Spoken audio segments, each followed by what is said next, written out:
ሰላም ጤና ይስጥልን የቻናላችን ቤተሰቦች እንደምን አላችሁ? ዛሬ እጅግ ልብ የሚነካ ጥልቅ የሆነ የፍቅር ታሪክ ይዘንላችሁ ቀርበናል። ከዓመታት በፊት የጠፋባቸው የልጅነት ማስታወሻ ደብተር በድንገት አንድ ኤግዚቢሽን ላይ ብታገኙትና የድሮ ፍቅራችሁን ቢያስታውሳችሁ ምን ይሰማችኋል? ወደዚህ ድንቅ ታሪክ ከመግባታችን በፊት ግን ቪዲዮውን ላይክ በማድረግ ጀምሩ። ለቻናላችን አዲስ ከሆናችሁ ደግሞ ሰብስክራይብ በማድረግ ቤተሰብ ይሁኑ። አሁን ወደ ታሪኩ። ፊልሙ የሚጀምረው ሉዊስ ዛይ የተባለች ጠንካራ ሴት በማስተዋወቅ ነው። እሷ በምትይዛቸው የህግ ጉዳዮች ሁልጊዜም በማሸነፍ የምትታወቅ ዝነኛ ጠበቃ ናት። አንድ ቀን ሚስተር ዛኦ የተባሉትን ሰው ትረዳለች። እሳቸው በውለታዋ እጅግ ተደስተው ለእራት ይጋብዟታል።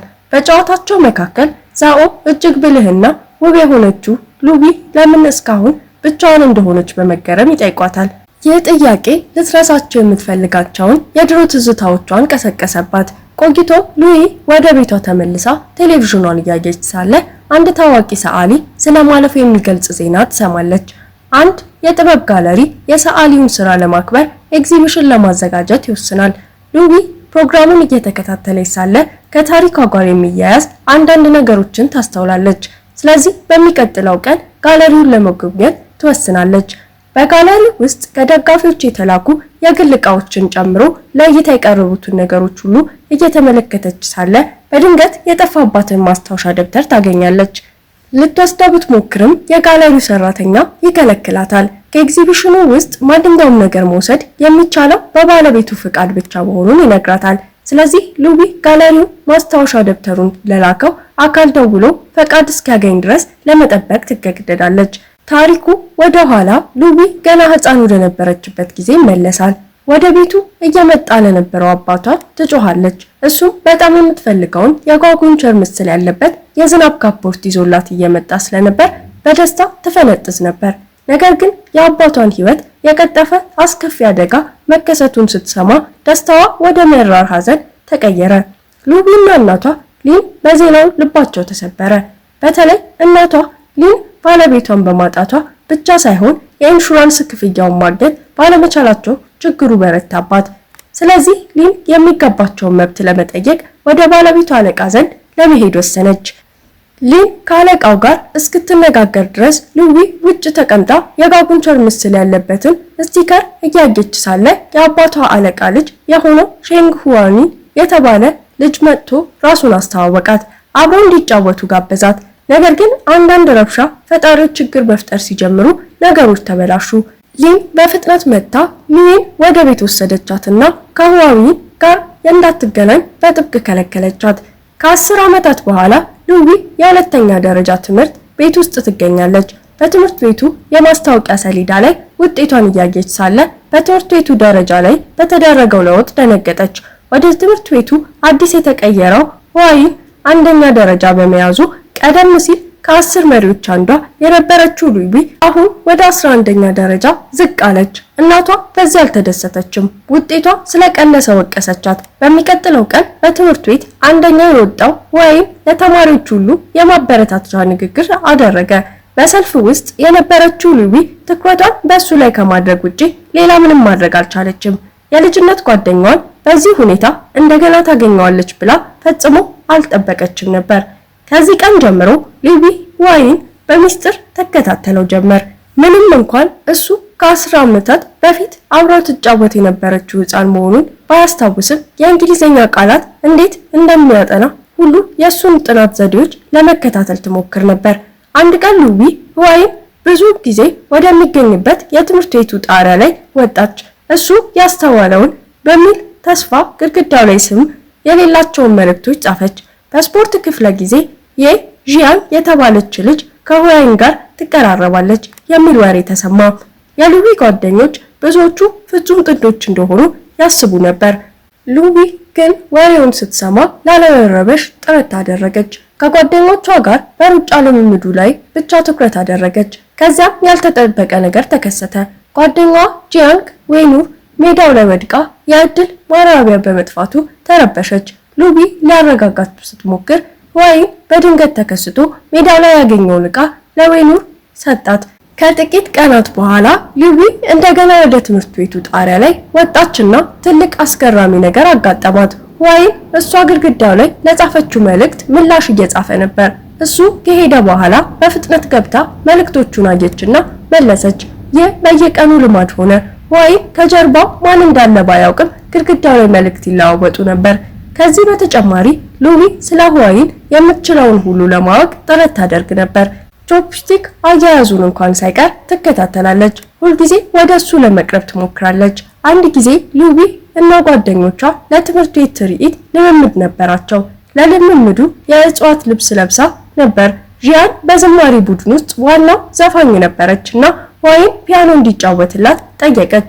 ሉዊ ቅናት ተሰማትና አስተማሪዋ አዲስ ዋና ዘፋኝ እንደሚመርጥ ሐሳብ አቀረበች።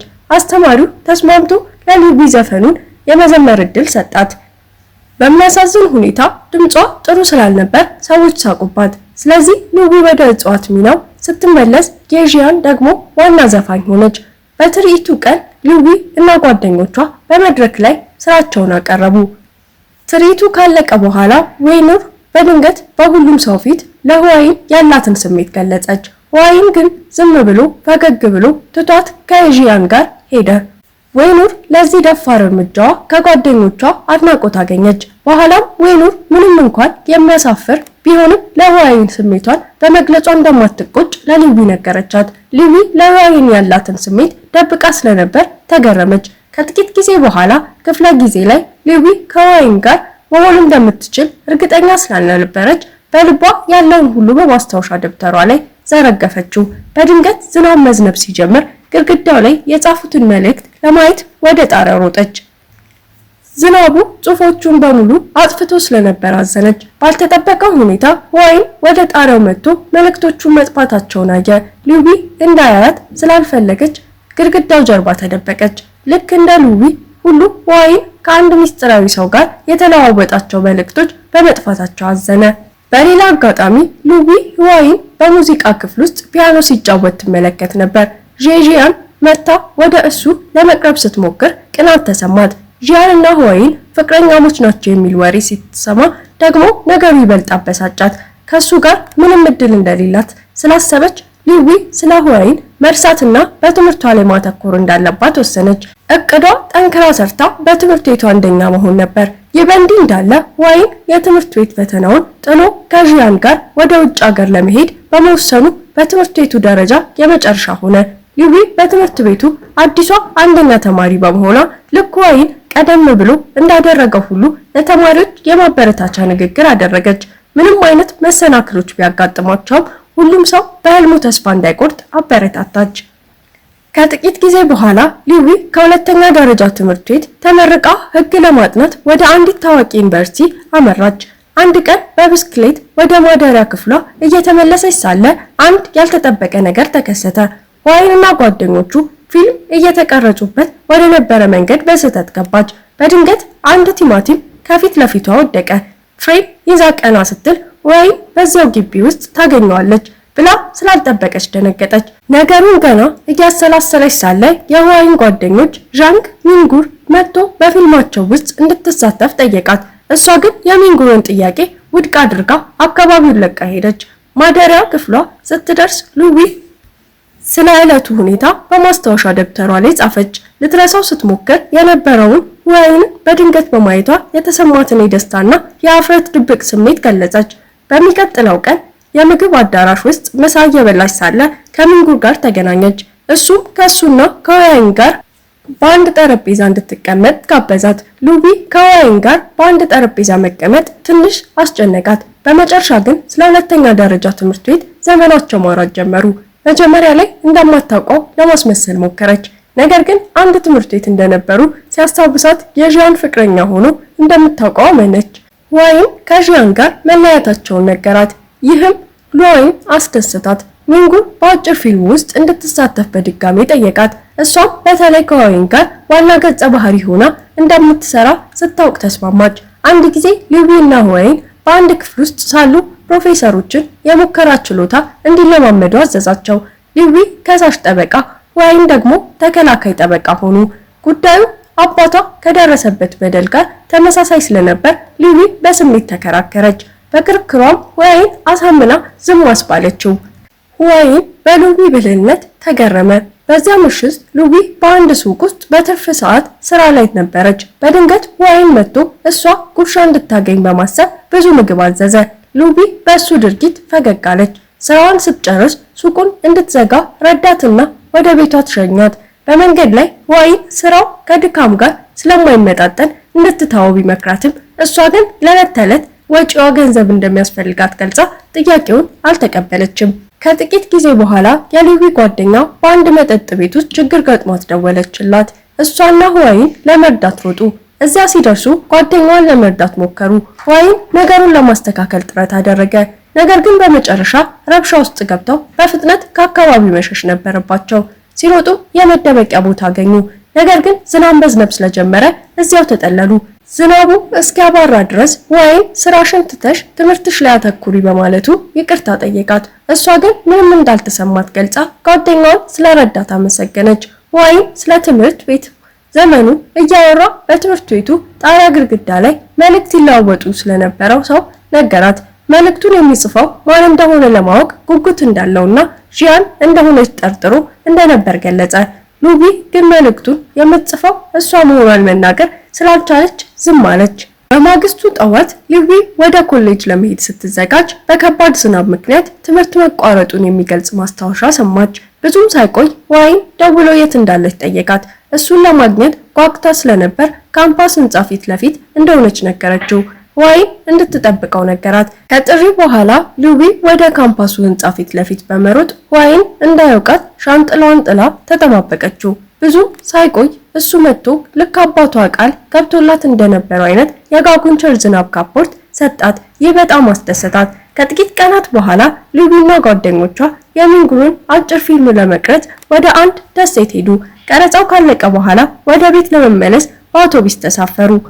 ሉዊ ከሁዋይን ጎን ተቀመጠች። በድንገትም ፀሐያማ፣ ደመናማ ወይንስ ዝናባማ ቀናትን እንደሚወድ ጠየቀችው። ሁዋይንም በትምህርት ቤቱ ጣሪያ ላይ ያነበበውን መልእክት በማስታወስ ልክ በዚያ ጊዜ እንደጻፈው ዝናባማ ቀናትን እንደሚመርጥ ነገራት።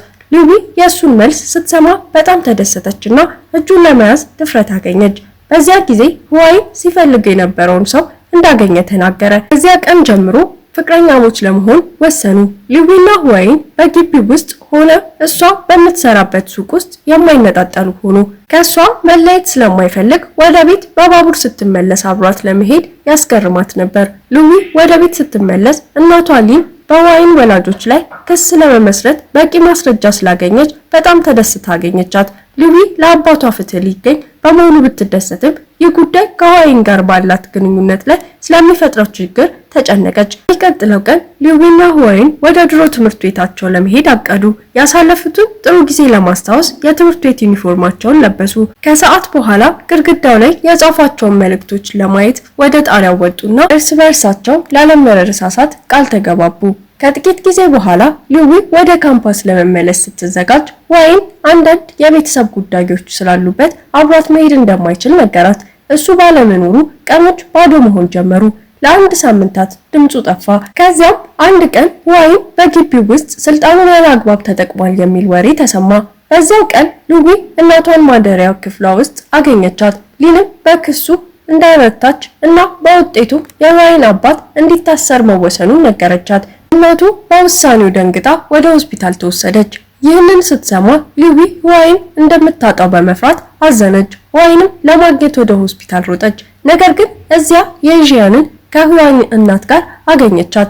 ጂያን የሉዊን ታሪክ ከማስታወሻ ደብተራ ስላወቀች ሉዊ ሁዋይንን መርሳት እንዳለባትና እሱ ከሷ ጋር ወደ ውጭ ሀገር ሄዶ ትምህርቱን እንደሚቀጥል ነገረቻት። ይህንን የሰማችው ሉዊ ሁዋይንን ለማግኘት እቅዷን ትታ ህይወቷን ለመቀጠል ወሰነች። ወደ አሁኑ ጊዜ በጥበብ ጋለሪ ውስጥ ስንመለስ ሉዊ በመጨረሻ ማስታወሻው ደብተሩን አገኘች። ስትከፍተው ሁዋይን ባለፈው ስለተከሰቱት ነገሮች በሙሉ በዚያ ማስታወሻ ደብተር ላይ መጻፉን ስታይ ተገረመች። ጂያን ስለ ሉዊ ማስታወሻ ደብተር ለሁዋይን ነግራው እና ሰጥታው ነበር። ሁዋይን የሉዊን ጽሑፎች በሙሉ ካነበበ በኋላ ህይወቷ ምን ያህል ከባድ እንደነበርና እሷ ምን ያህል በጥልቅ ተወደው እንደነበር ተረዳ። ከሁለተኛ ደረጃ ትምህርት ቤት በኋላ እሷ የምትማርበትን ዩኒቨርሲቲ አውቆ ወደዚያው የገባው ወደ እሷ ለመቅረብ ነበር። ህዋይን በመካከላቸው ባለው የቤተሰብ ችግር ምክንያት እንዴት ወደ እሷ እንደሚቀርብ ግራ ገብቶት እንደነበር ገልጿል። ቤተሰቡ ችግር ውስጥ በነበሩበት ወቅት ትምህርቱን አቁሞ እነሱን ለመርዳት የቀን ስራ በሚሰራበት ወቅትም ቢሆን ከሩቅ ሆኖ ይከታተላት ነበር። ጂያን ወደ ውጭ ሀገር እንዲሄድ ስትጋብዘው የሊዊን ማስታወሻ ደብተር በማንበብ ራሱን ችሎ ለመቆም ብርታት ስላገኘ ጥያቄዋን አልተቀበላትም ነበር። አሁንም ቢሆን ዝናብ በዘነበ ቁጥር ህዋይን ስኬታማ ጠበቃ ስለሆነች ሉዊ ከማሰብ አይቦዝንም። ወደ እሷ ለመቅረብ ቢሳቅቅም ሌላ እድል ካገኘ ግን ዳግመኛ ከእጁ እንዳታመልጥ ቆርጧል። በሉዊ ማስታወሻ ደብተር ላይ የልቡን ከዘረገፈ በኋላ ህዋይን አንድ ቀን ታሪኩን ታነባዋለች በሚል ተስፋ ያደርጋል። ከጥቂት ጊዜ በኋላ እቃዎቹን እያስተካከለ ሳለ በትምህርት ቤት ሳሉ የሰሩትን ፊልም ካሴት አገኘ። እሱን ሲመለከተው ለሚወዳት ልጅ ያለው ናፍቆት አይሎ እንባውን መቆጣጠር አልቻለም። በዚያው ጊዜም ከጋለሪው ስልክ ተደውሎለት ለኤግዚቢሽኑ የሰጠውን ማስታወሻ ደብተር ሊወሰድ የመጣ ሰው እንዳለ ተነገረው። በፊልሙ መጨረሻ ላይ ህዋይን ከጋለሪው ፊት ለፊት ከሉዊ ጋር ሲገናኙ ይታያል። ምንም እንኳን ነገሩ ትንሽ ቢሳቀቅም እሷ በትምህርት ቤቱ ጣሪያ ላይ የጻፈችውን ጥያቄ በድጋሚ ጠየቀችው። እሱ ግን ከዝናብ በላይ እንደሚወዳት ነገራት። ሉዊ የእሱን መልስ ስትሰማ በጣም ተደሰተች፣ ምክንያቱም በመጨረሻ አብሮ መሆን እንደሚችሉ አረጋገጠች። ቪዲዮውን ከወደዱት ቻናሉን ላይክ ማድረግ እና ሰብስክራይብ ማድረግ አይርሱ። በሚቀጥለው ጊዜ እንገናኛለን።